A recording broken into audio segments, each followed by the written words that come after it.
Bismillah. Assalamualaikum warahmatullahi wabarakatuh.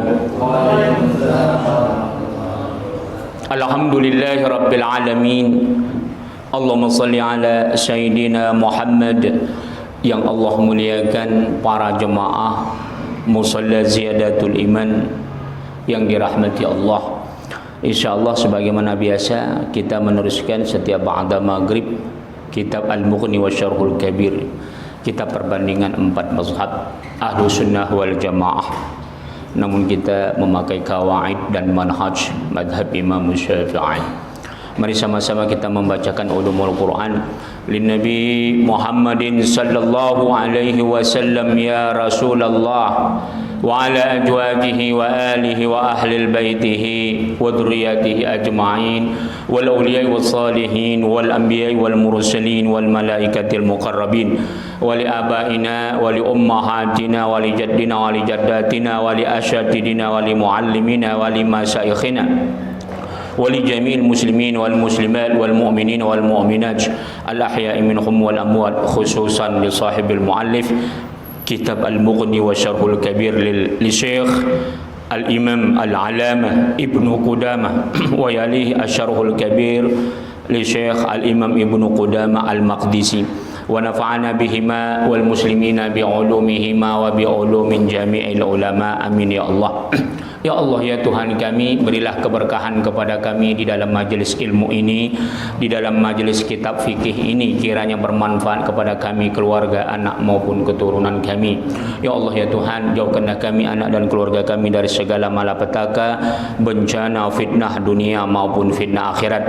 Jauhkanlah kami dari segala cobaan yang tidak sanggup kami memikulnya. Ya Allah, ya Tuhan, jauhkanlah kami, anak dan keluarga kami dari segala gangguan, tipu daya, muslihat, baik yang datangnya daripada golongan jin maupun manusia. Jauhkanlah kami dari segala cobaan yang tidak sanggup kami memikulnya. Ya Allah, ya Tuhan kami, anugerahkanlah kami, anak dan keturunan kami menjadi imaman lil muttaqin, menjadi hamba-Mu yang saleh dan salihah, menjadi pemimpin bagi orang-orang yang bertakwa. Ya Allah, ya Tuhan kami, anugerahkanlah kami, anak dan keluarga kami, umur yang panjang lagi berkah, karuniailah kesehatan, kemajuan dan kesuksesan segala amal usaha yang kami lakukan. Tak luput pula ya Allah, ya Tuhan kami, berikan keberkahan kepada siapa saja yang telah pernah berbuat baik kepada kami. Khususnya ya Allah, berikan keberkahan kepada orang-orang yang telah membantu perjuangan jihad talabul ilm, jihad dakwah kami ini ya Tuhan. Bi barakati al-Fatihah. A'udzu billahi minasyaitonir rajim. Bismillahirrahmanirrahim. Alhamdulillahi rabbil alamin. Arrahmanir rahim. مالك يوم الدين إياك نعبد وإياك نستعين اهدنا الصراط المستقيم صراط الذين أنعمت عليهم غير المغضوب عليهم ولا الضالين آمين. Alhamdulillah. Halaman 151 ya. Yang bawah nanti kita baca juga yang atas sedikit, atau sampai sudah 152. Kita ulang sedikit 151-nya biar nyambung yang lalu. Wa yaqrabu al-jam'u baina suwar fil fardhi.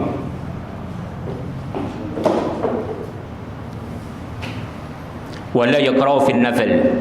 Makruh hukumnya menggabungkan dua surah di dalam salat fardu, dan tidak makruh kalau salat sunnah. Maksudnya adalah ketika rakaat pertama setelah Al-Fatihah kita umpamanya membaca Wadduha, setelah itu kita sambung lagi surah yang lain. Makruh kalau ini ya. Kalau salat fardu. Kalau salat sunnah tidak apa-apa. Namun kemarin kita sudah sampai, ternyata ini masing-masing memiliki kekuatan dalil. Para sahabat termasuk juga Rasulullah ternyata pernah juga sholat fardu sampai 2 surah. Sebagaimana kemarin kita sudah baca, Rasulullah pernah membaca surah Al-Baqarah dengan surah Ali Imran. Tapi ada riwayat mengatakan itu sholat sunnah. Sementara di dalam hadis tidak membedakan, katanya di situ sholat sunnah atau sholat fardu. Tapi menurut mayoritas ulama sebaiknya memang jangan kita pakai. Sunnahnya apa? Sunnahnya adalah sholat wajib itu pendek ya. Wa ammal fariidatu fayustahabbu ay yaktasira fiha ala suratin ba'da al-Fatihah min ghairi ziyadatin. Jadi ini sebaiknya kita amalkan, dan memang ini diamalkan ulama dari dulu sampai sekarang. Sahabat tabi'in. Adapun sholat fardu disunnahkan dia membaca surah yang pendek-pendek saja. Tapi ukuran pendek bukan ukuran pendek orang Indonesia ya. Kalau ukuran pendek orang Indonesia ya kayak kita tadi itu, baca Al-Hakumut Takatsur. Nah, kenapa kita pendek setiap maghrib? Karena kita taklim. Kalau kita panjang-panjang seperti sholat subuh, kayaknya kita habis untuk sholat aja. Begitu juga kalau taklim subuh, kita pakai ayat yang pendek. Ini selalu saya kasih himbauan kepada imam-imam di masjid setiap saya ngajar. Tapi mereka nggak peduli. Akhirnya mereka sholat subuhnya ayatnya panjang, ditambah zikir lagi yang panjang. Habis waktu untuk itu. Sudah panjang imamnya baca surah, panjang zikirnya. Pas mau taklim, imamnya nggak ikut taklim, pulang. Jadi saya bilang sama nazir masjidnya, kalau bisa jangan seperti ini. Kecuali kalau nggak ada taklim. Kalau nggak ada taklim. Karena Rasulullah pun begitu. Rasulullah Shallallahu Alaihi Wasallam kalau mengajar habis salat subuh, itu zikir yang biasa dianjurkan habis subuh saja diberhentikan dulu. Nggak usah kan gitu. Kita sudah sampai pelajaran yang lalu. Rasulullah Shallallahu Alaihi Wasallam sangat mensunnahkan habis salat berjemaah itu zikir bersama-sama. Tapi ketika ada sekumpulan wanita salat berjemaah dipercepat. Nah, jadi nengok kondisi gitu kan. Ini enggak. Ketika sholat maghrib ayatnya panjang, pakai zikir yang panjang, taklim baru baca muqaddimah udah azan. Nah itulah dia. Jadi khusus sholat fardu ya, ini yang diamalkan ulama kita dari dulu, tidak pernah disambung surahnya ya, itu dia. Lianna Nabi sallallahu alaihi wasallam hakadha kan yusalli aktsaru salatahu. Inilah katanya, kata imam ini, Imam Ibnu Qudamah. Sama-sama Ibnu Qudamah namanya kitab ini. Ini yang satu pamannya, yang satu Ibnu Qudamah Al-Maqdisi, wafat 683, pamannya 630 wafatnya. Ini sama-sama beliau ini adalah Imam Ibnu Qudamah ini murid daripada Syekh Abdul Qadir Jailani, wali kutub. Jadi alhamdulillah kita membaca kitabnya wali, dan ini memang sebagian ulama mengatakan juga adalah wali Allah. Dan ini kitab primer. Apa yang dikatakan primer? Kitab dasar rujukan ilmiah mazhab Imam Ahmad bin Hanbal. Kenapa Ustaz? Kita kan mazhab Imam Syafi'i. Iya, karena di sini juga muqaranatul madzahib, komparatif, perbandingan mazhab Ahlus Sunnah wal Jamaah. Makanya saya selalu mengarahkan kita memakai kawaid dan manhaj mazhab Imam Syafi'i. Tapi nanti ada masa-masanya memang kita nggak bisa memakai mazhab kita dalam sebab darurah, ya, dalam sebab daruri atau kemaslahatan yang lebih besar. Itu dia.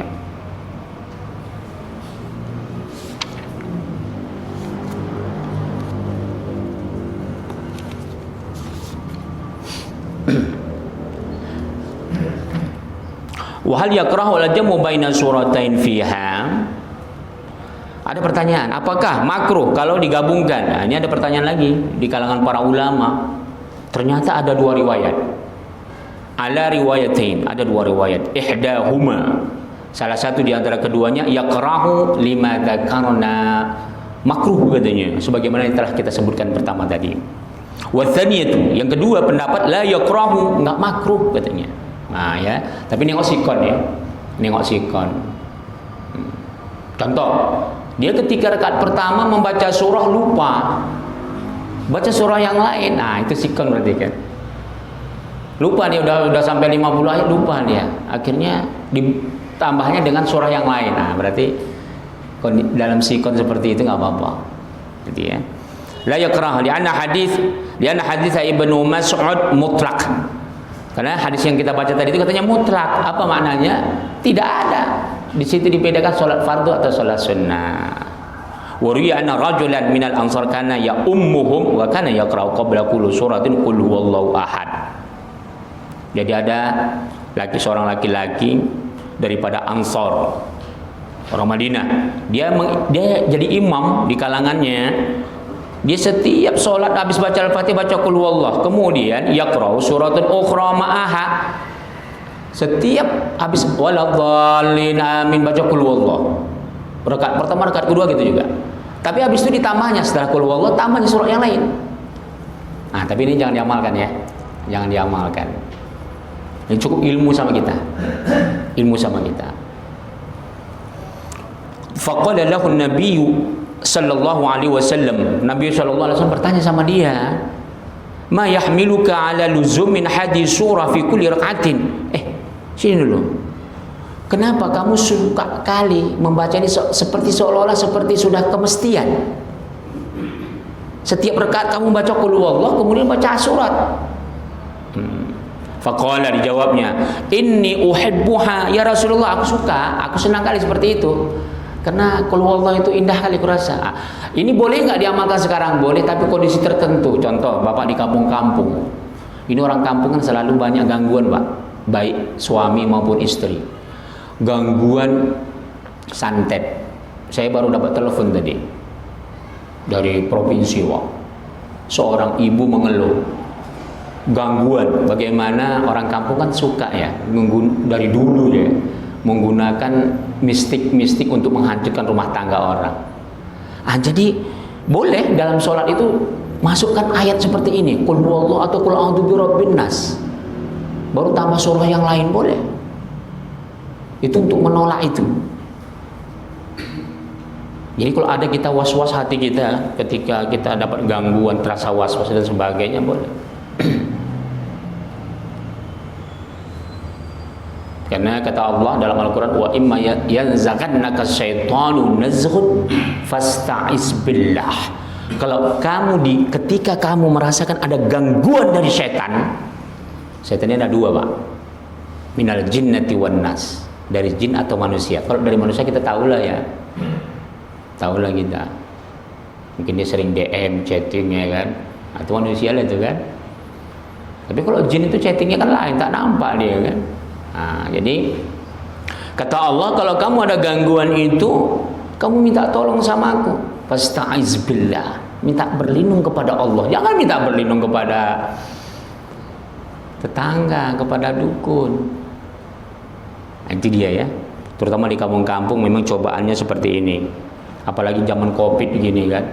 Bayangkan di Jakarta saja, Jakarta Utara, Pak, tingkat perceraian luar biasa sekarang. Subhanallah. Ya gara-gara ekonomi mayoritas, gara-gara Covid minta cerai.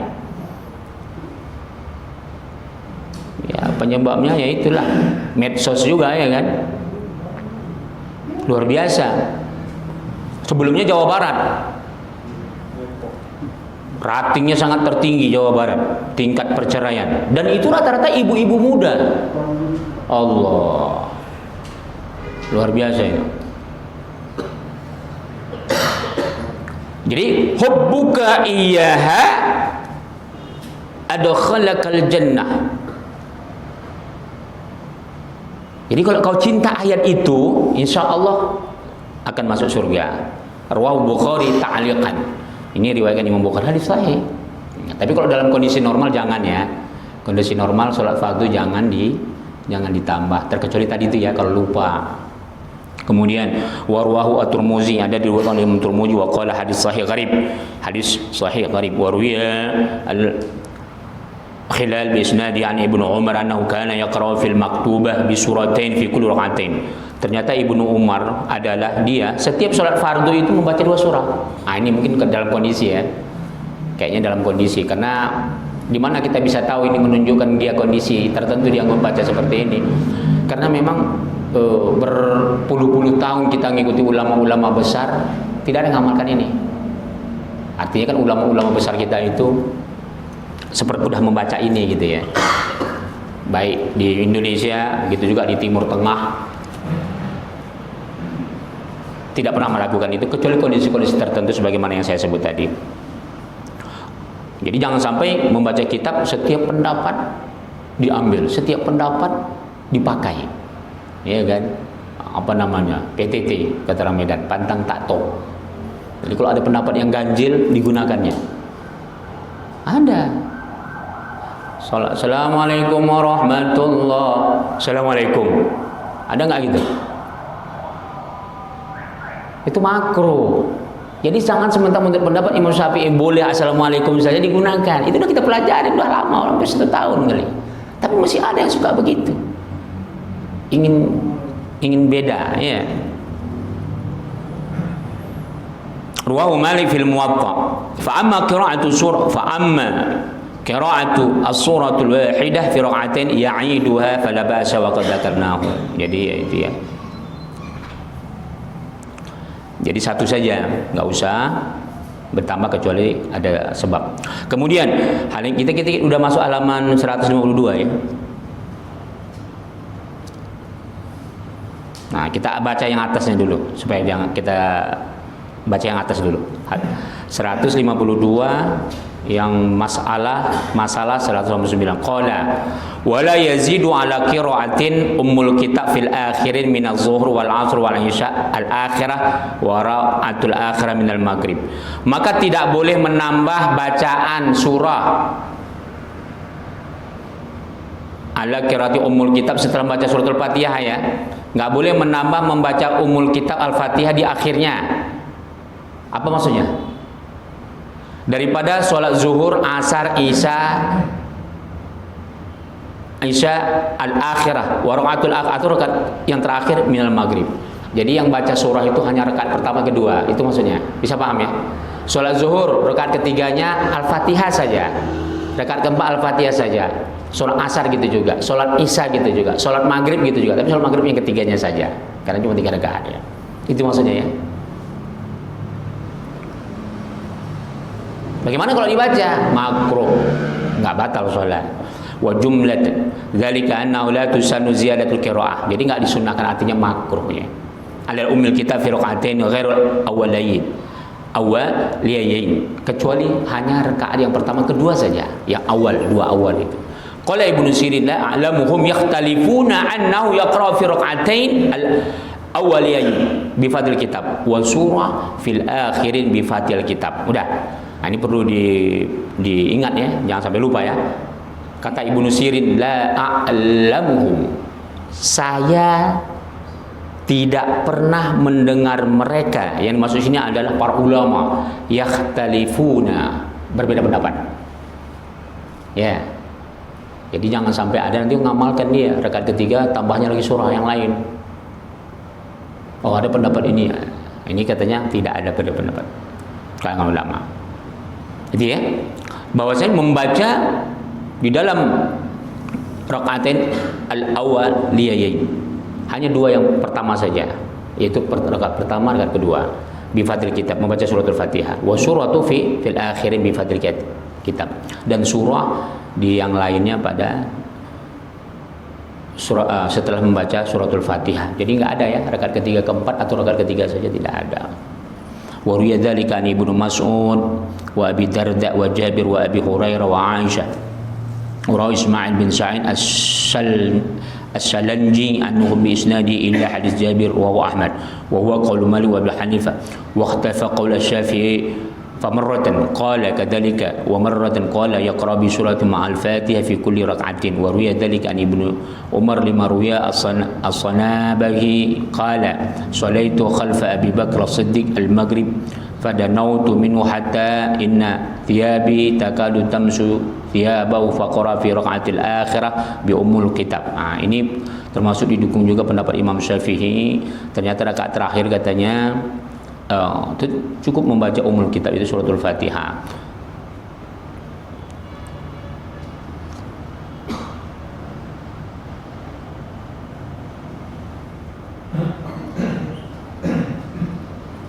ولنا حديث أبي قتادة أن النبي صلى الله عليه وسلم كان يقرأ في الظهر في ركعتين الأوليين بأم الكتاب وسورتين وفي ركعتين الآخر بأم الكتاب ويسمعنا الآية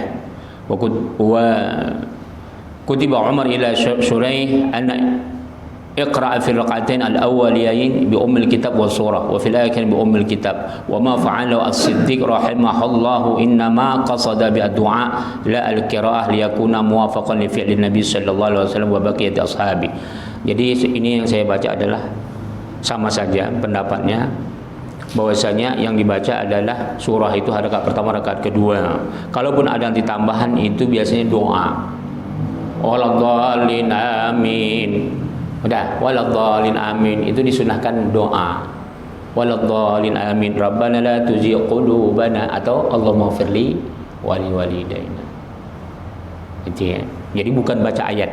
Jadi itu ada memang dari zaman sahabat Rasulullah dulu, doa itu memang dibaca setiap waladhdallin sebelum mengucapkan amin, baca itu doa Allahumma firli wali walidayya atau Rabbana la tuzigh qulubana, ya Allah jangan palingkan hati kami. Artinya jangan sampai hati kita itu sekarang mudah tergelincir.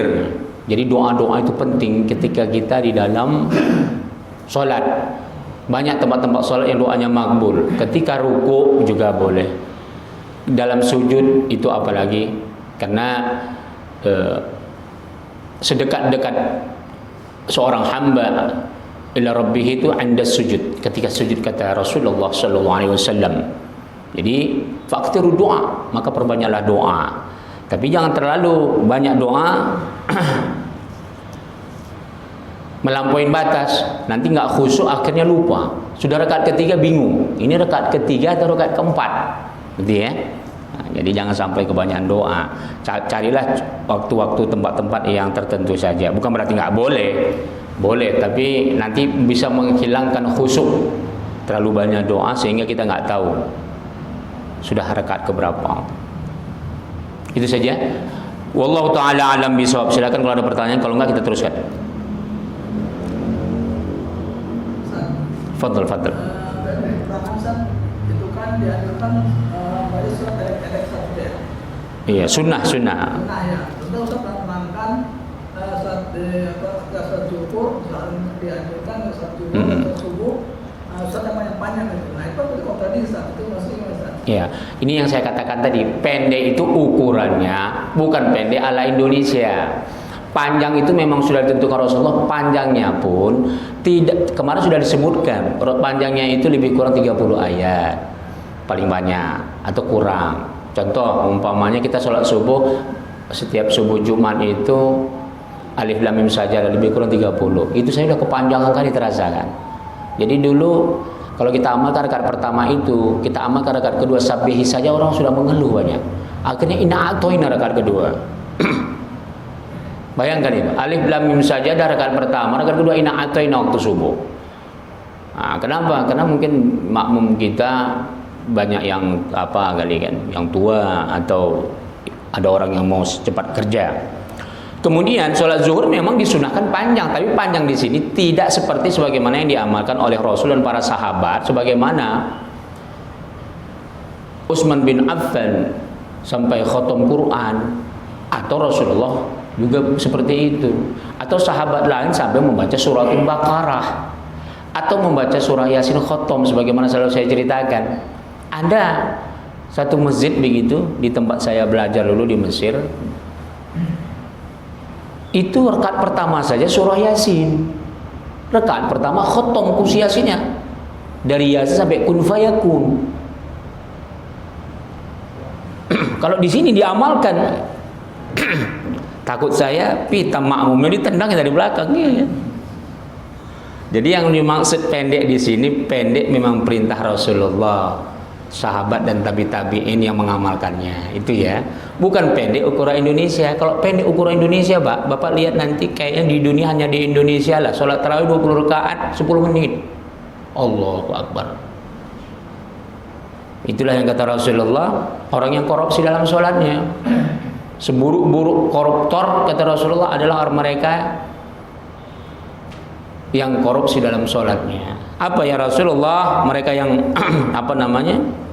Korupsi dalam sholatnya, ya mereka tidak ada tomak ninahnya, sholatnya tergesa-gesa.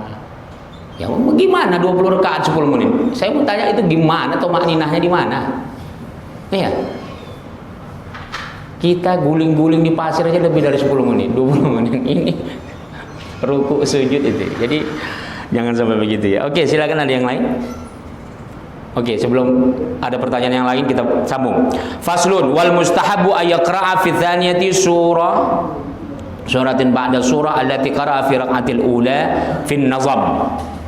Maka disunnahkan kita membaca pada yang kedua, surah setelah surah itu allati qara'a fi raq'atil ula, yang kita baca pada rakaat pertama atau berikutnya itu fin nazam. Apa maksudnya? Sesuai dengan nazam urutan. Jadi kalau al-hakumut takasur wal asri, nazam itu urutan mushaf. Bisa paham ya? Berarti makruh dia kalau tidak sesuai dengan urutan. Nah, itu sunnah hukumnya. Jadi kalau dia qul huwallah dulu baru al-hakum, rakaat pertama qul huwallah, rakaat kedua al-hakumut takasur, makruh. Qul a'udzu birabbin nas rakaat pertama, qul a'udzu birabbil falaq rakaat kedua makruh. Jadi harus berurutan dia nazamnya. Bisa paham ya? Boleh enggak kalau didahulukan? Boleh, karena sebab. Contoh umpamanya imamnya ngerti bahasa Quran. Dia mau menasihati tentang hukum, boleh. Atau sebab umpamanya ditengoknya makmum ini gelisah semua ini. Mungkin kayaknya jinnya banyak kali ini karena jarang sholat. Dibacanya qul a'udzu birabbin nas dulu. Karena ribut kali kan, sebelum sholat ribut, banyak qul a'udzu birabbin nas biar tenang. Habis itu dia baca surah al-hakumut takasur atau boleh. Tapi ada sebab ya, tanpa sebab sebaiknya jangan makruh. Itu ya. Ada pertanyaan? Fadhal, silakan. Biasanya kalau musabaqah tilawatil Quran itu biasanya ada penyambungan dari ayat ke ayat lain, itu gimana hukumnya, Pak? Iya. Itu aja. Iya. Ada yang lain? Pertanyaan lain silakan Pak. Ya. Silakan Pak Gandhi dulu, nanti Pak Gandhi. Ustaz, saya pernah menjadi imam di rumah sendiri sama keluarga itu. Tapi setelah saya salam itu nggak saya sharekan ucapan salam itu, saya merasa sholat pribadi tadi lupa. Nah, terus bagaimana kita udah salam yang kedua itu, wah, baru saya merasa dari belakang ada jamaah. Tapi saya salam cuma dalam hati aja. Assalamualaikum, assalamualaikum. Nah, tapi yang di belakang ini saya juga bagaimana hukumnya itu? Apa kita harus kita ulang salam kita atau kita? Oh, itu aja. Yang kedua, Pak Ustaz, masalah ini, Pak Ustaz, masalah amal jariah, Pak Ustaz. Amal jariah itu kan ada, Pak Ustaz. Tapi yang saya tanyakan itu masalah dosa jariah. Apa adakah dosa jariah itu? Karena ada orang tua yang punya hutang, tapi karena mungkin hutang itu tidak terbayar, akhirnya dikasih tahukan kepada keluarganya ataupun anaknya, tapi anaknya juga nggak sanggup, atau mungkin karena hutang itu terlalu besar menurut saya juga. Nah, akhirnya anaknya juga nggak sanggup, hutang itu terus sampai ketiga kali itu. Apa itu termasuk dosa, Pak? Anak yang pertama atau anak yang seterusnya itu? Iya, ya, itu aja ya. Terima kasih. Kemudian silakan. Ini Ustaz, kalau mereka berbeda ini Ustaz. Ini kan kebiasaan di Jakarta pada umumnya Ustaz ya. Kayak terawih itu kan dari hal kumut itu sampai hal kujubin atau kujubin Ustaz, apa gitu kan. Nah itu gimana Ustaz? Kan sekarang aja kan tahun-tahun sekarang inilah itu bisa besar tamanya ya, yang mungkin yang mengamalkan satu juz gitu. Kalau kita kalau di pinggiran gini biasa begitu Ustaz, kebiasaan udah kalau NU gitu ya, ada al-qumut terus sampai tabat. Nah, itu gimana Ustaz? Itu aja ya. Alhamdulillahirabbil alamin. Bagaimana kalau membaca Al-Qur'an ketika MTQ, musabaqah tilawatil Quran, dia membaca surah sebagian kemudian dia pindah surah lain. Kalau membaca itu bebas. Terserah. Itu sama kayak membaca litarbiyah, kita mau membimbing orang atau kita mengeluarkan hukum kepada orang, boleh bebas mau yang mana saja dibaca, apalagi MTQ. Ini aturannya dalam salat dan harus bisa dibedakan salat fardu dengan salat sunnah. Nah, nanti pertanyaan ketiga nanti ya. Jadi khusus untuk MTQ itu kan mereka hanya untuk mencari penilaian makhrajul hurufnya, tahsinnya, kecantikan suaranya. Jadi jangan sampai cantik suara, makhrajul hurufnya salah. Jadi MTQ itu musabaqah itu perlombaan itu adalah tujuannya untuk itu. Tapi kalau di Indonesia secantik apapun kita membaca, ya masyarakat Allah saja kan, Allah cantik suara. Padahal yang dibaca itu ayat ancaman. Kalau kamu nggak salat akan Allah benamkan ke dalam neraka jahanam. Allah senang dia kan Allah. Bukan na'udzubillah ya kan. Jadi Allah murka umpamanya kepada orang-orang yang Allah akan manusia yang tidak mau beriman, manusia yang dia tidak mau mengikuti perintah Allah adalah seburuk-buruk binatang. Allah katanya ya kan, senang dia. Kalau orang Arab enggak, takut dia, na'udzubillah, berdoa dia. Tapi ya enggak masalah karena memang orang kita enggak ngerti artinya kan. Jadi yang dinilai itu hanya suara dan cantiknya suara atau makhrajul huruf atau tajwidnya. Kemudian pertanyaan kedua adalah salat. Kita nggak tahu, kita pelan aja, Allahu Akbar. Makanya biasanya seharusnya makmum yang ngingatin. Ketika imamnya pelan, kita kuatin Allahu Akbar dari makmumnya gitu, biar ngingatin imam biar kuat. Begitu. Jadi seandainya imamnya pelan juga kan, makmumnya pelan juga nggak tahu, seperti kasus pertanyaan kedua tadi, Bang Adil. Nggak apa-apa, nggak usah diulang, nggak apa-apa. Yang penting kan makmum tahu gerak imamnya, nggak apa-apa. Jadi nggak usah perlu diulang. Berikutnya, apa hukumnya orang tuanya hutangnya banyak, nggak sanggup bayar, meninggal dunia? Maka kewajibannya adalah ahli waris. Ahli waris yang membayar hutang siapa? Anaknya. Anaknya nggak mampu, ya gimana lagi cucunya? Yang penting dicatat. Nggak mampu banyak, dicicil. Utangnya 1 miliar, dicicilnya 1.000 rupiah, nggak akan mau orang itu. Iya, nggak akan mau lah. 1 miliar masa dicicil 1.000 rupiah. Tapi sama Allah boleh. Sama Allah boleh. Mana tahu orang tua kita punya hutang banyak, kita nggak sanggup bayar, ya Allah, tabung setiap kedatang ke musola 1.000. Ada duit 5.000 beli bakwan, taruh ke majelis ta'lim. Ya. 5.000 dapat 5 biji bakwan. Ya Allah, aku niat untuk utang ayahku dulu banyak kali sana itu katanya. Boleh, nggak apa-apa. Insya Allah akan terampuni. Dicicil sikit-sikit. Kalau sama orangnya mungkin nggak bisa kan. Jadi sama Allah saja bayar dulu. Nah, begitu. Jadi anak nggak memikul dosa kalau nggak mampu. Begitu juga ayahnya. Nengok utang apa? Utang primer atau sekunder. Kalau sekunder berdosa, utang walaupun nggak sanggup bayar. Kalau utang primer karena dia nggak sanggup hidup menyekolahkan anaknya, ngasih makan istrinya, apabila dia meninggalkan hutang primer, maka Allah yang akan menggantinya, kata Rasulullah Sallallahu Alaihi Wasallam. Tapi kalau sekunder, dia sengaja kredit HP, kredit mobil, kredit yang enggak ya kan. Karena ada itu ibu-ibu itu suka beli baju baru, padahal suami tukang beca dulu lah. Sekarang tukang beca udah nggak ada di Jakarta kan. Sekarang kan serendah-rendah pekerjaan di Jakarta UMR ya kan, nggak masalah. Kalau dulu ada itu begitu. Gaji suami pas-pasan, dia kredit baju terus. Ditanya orang, suami kerjanya apa mbak? TNI Angkatan Laut katanya. Padahal tukang gali parit. Akhirnya ngutang banyak, kredit banyak. Udah, ini nggak ada alasan. Meninggal tak bayar hutang, neraka. Iya. Wa makana li nabiyyin ayyghul wa may yaghlul yati bima ghalla yaumal qiyamah. Barang siapa yang dia mencuri, korupsi, hutang nggak bayar, nanti dipikul di pundaknya. Di akhirat nanti dipikul Pak, di pundaknya. Dicarinya siapa orang yang dia hutangi, hati-hati. Dia harus bayar. Jadi kalau kita sayang sama orang tua kita yang telah meninggal dunia, sebotol aqua pun kita niatkan, ya Allah, dulu ibu saya mungkin pernah mencuri cabai tetangga, ini sebotol aqua. Ya Allah, mudah-mudahan Allah angkat. Karena memang dalam Al-Quran begitu.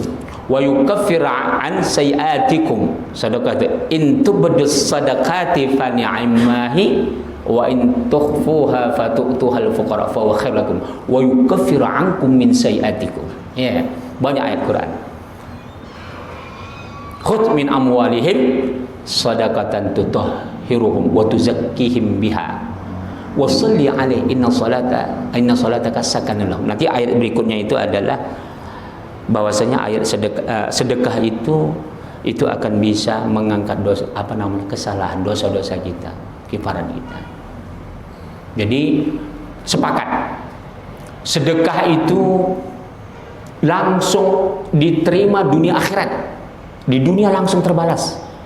Orang yang suka sedekah. Jadi jangan pernah mengeluh. Kalau nggak sanggup ya nggak usah. Jangan memaksakan diri. Nggak sanggup kita 5.000, 1.000 rupiah sedekah. Nggak sanggup gopek. Nggak sanggup juga senyum.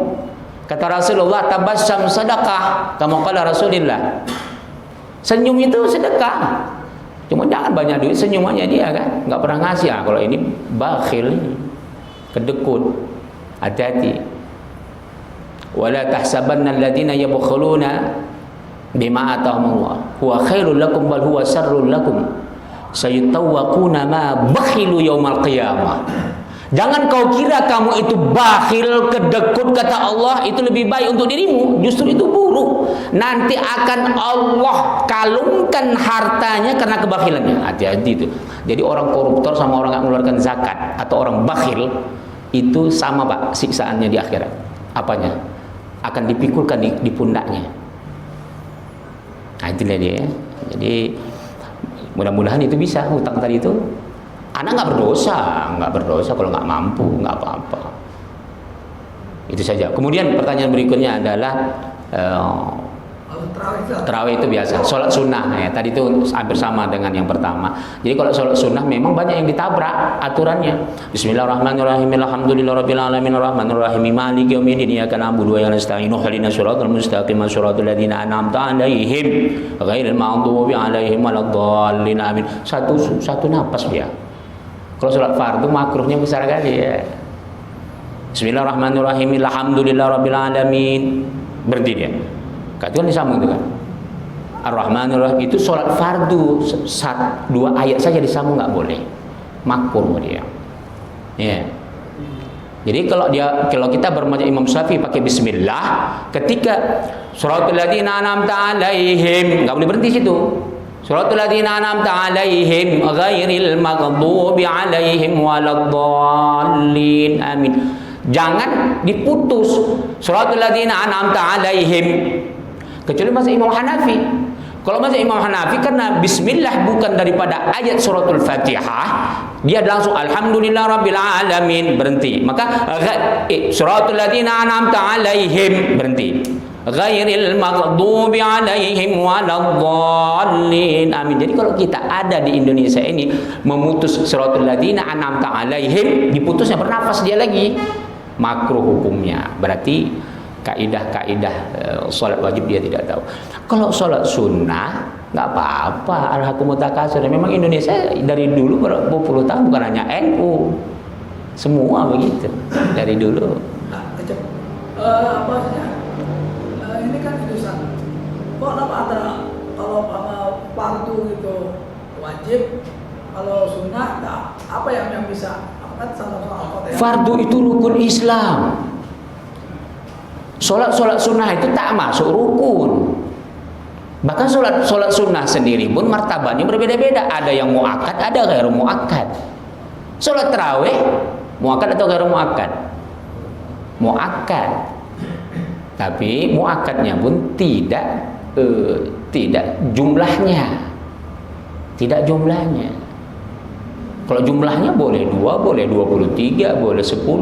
Tapi Umar bin Khattab mengamalkan 23 sama witirnya. Jadi kalau yang 10, 13 rakaat itu yang Rasulullah lakukan sholat malam, sholat tahajud. Sholat tahajud itu. Nah itu. Jadi kalau sholat sunnah walaupun sama-sama sholat, martabatnya jauh dengan sholat fardu. Makanya sholat fardu nggak boleh sholat duduk kecuali sakit. Nggak boleh sholat duduk. Kalau sholat sunnah walaupun sehat boleh duduk, tapi kata Rasulullah pahalanya an-nisfu, setengah. Nah, kita sholat apa? Sholat rawatib duduk boleh. Sholat awabin bainal maghrib dengan isya, ya kan? Sholat awabin itu fadilahnya 2 rakaat sama dengan 4 rakaat sama dengan 8 rakaat. 2 kali lipat pahalanya. Bagus, mempermurahkan rezeki, ya, memperkuat akidah. Tapi itu boleh kita sholat duduk. Sholat wajib nggak ada toleransi, nggak sah sholat duduk, nggak sah, batal. Itu ya. Makanya sampai-sampai berdiri kita di atas gulma saja, apa namanya, rumput di atas, maksudnya terapung kita berdiri tidak jejak, tidak sah. Kalau sholat sunat boleh di pesawat, boleh di kendaraan, boleh di unta, boleh di sapi, boleh di kerbau. Sholat wajib tak boleh. Menurut Imam Syafi'i tak boleh. Jadi sholat musafir itu di atas kendaraan, sholat sunnah. Udah, bagaimana? Boleh nggak di pesawat sholat wajib? Boleh sebab doruri. Tapi menurut Imam Syafi'i yang ketat, dorurinya tengok. Kalau dia penerbangan antara Jakarta dengan Bandung belum doruri. Jakarta dengan Medan belum doruri, hanya 2 jam. Tapi kalau dia sebagai pilot, ya nggak bisa dia sembarangan berhenti, stay. Dia boleh ngamalkan itu. Sholat fardu di atas pesawat, pilot. Kalau dia bukan pilot, nggak sah. Kecuali doruri. Dari sini 10 jam ke Mekah. Kan ini lama sekali, berapa fardu ditinggalkan. Sebab doruri diperbolehkan. Itu ya. Jadi sholat fardu jangan dianggap enteng, itu adalah rukun Islam ya. Di antara seluruh ibadah kita, di samping thalabul ilmi, sholat fardu itu adalah yang sangat tinggi martabat, sampai disandingkan dengan zakat. Di dalam Al-Quran sholat fardu selalu disandingkan dengan zakat. Aqimus shalah wa atau zakah. Wa man taba wa aqimus shalah wa atau zakah fa ikhwanukum fid din, kata Allah. Barang siapa yang dia tobat, syarat tobat Pak, sholat dia. Jangan sampai saya tobat lah, nggak pernah lagi saya merampok, mencuri, korupsi. Tapi setelah dia nggak mencuri, nggak korupsi, nggak merampok, nggak berbuat maksiat, tapi nggak sholat, nggak digantinya sholatnya, belum terima tobatnya. Kemudian kalau dia kaya, nggak berzakat, belum dikatakan tobat. Kan ada gitu. Saya pernah ada kolega mantan pejabat.